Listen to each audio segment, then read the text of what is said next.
നമസ്കാരം, എൻ്റെ പേര് ഷെഫ് സുധീഷ്. ഞാൻ സ്റ്റെർലിംഗിൽ എക്സിക്യൂട്ടീവ് സൂസ് ഷെഫായിട്ട് വർക്ക് ചെയ്യുന്നു. അപ്പം നമുക്കിന്ന് ഒരു പുതിയ ഡിഷ് പരിചയപ്പെടാം.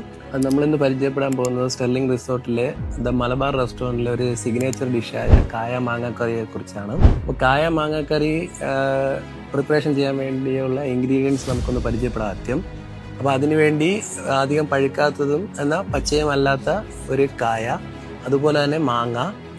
അപ്പോൾ ഇത് രണ്ടുമാണ് മെയിൻ ഇൻഗ്രീഡിയൻസ് ഇതിൻ്റെ. പിന്നെ ബാക്കിയുള്ളതെന്ന് പറയുമ്പോൾ കടുക്, വറ്റൽമുളക്, കരിവേപ്പില, സവാള, തേങ്ങ അരച്ചതും തേങ്ങാപ്പാൽ, ഇത് രണ്ടും വേണം. പിന്നെ നമുക്ക് വെളിച്ചെണ്ണ. അപ്പോൾ നമുക്കിതൊന്ന് സ്റ്റാർട്ട് ചെയ്യാൻ വേണ്ടി നമുക്കൊരു ചട്ടിയോ പാനോ എന്തെങ്കിലും ഒന്ന് ചൂടാക്കുക.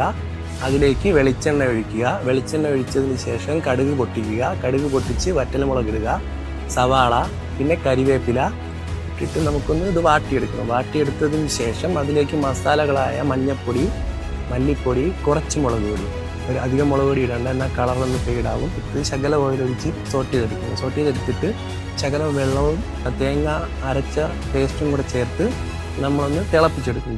തിളച്ചതിന് ശേഷം കായ നമ്മൾ നെടുകെ കീറി അതിലിട്ട് കുക്ക് ചെയ്യും.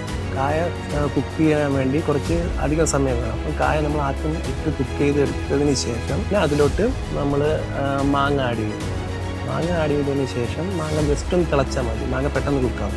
അത് കഴിഞ്ഞ് നമ്മൾ തേങ്ങാപ്പാൽ ഒഴിച്ച് അത് ഫിനിഷ് ചെയ്ത് ഇറക്കി വെച്ച് സർവിങ് പ്ലേറ്റിലോട്ട് മാറ്റി പിന്നെ നമ്മളൊരു ചെറിയ തടുക്കി അടിക്കും. ചുവന്ന ഉള്ളിയും കടുകും വറ്റൽമുളകും കരിവേപ്പിലയും എല്ലാം കൂടെ ഇട്ട് ചെറിയ തടുക്കി അടിച്ച് അതിൻ്റെ മേലെ ഒഴിച്ച് നമ്മളത് ഗസ്റ്റിന് സർവ് ചെയ്യും. സിമ്പിളായിട്ട് നമുക്ക് ഉണ്ടാക്കാൻ പറ്റുന്ന ഒരു ഐറ്റമാണ് കായ മാങ്ങ.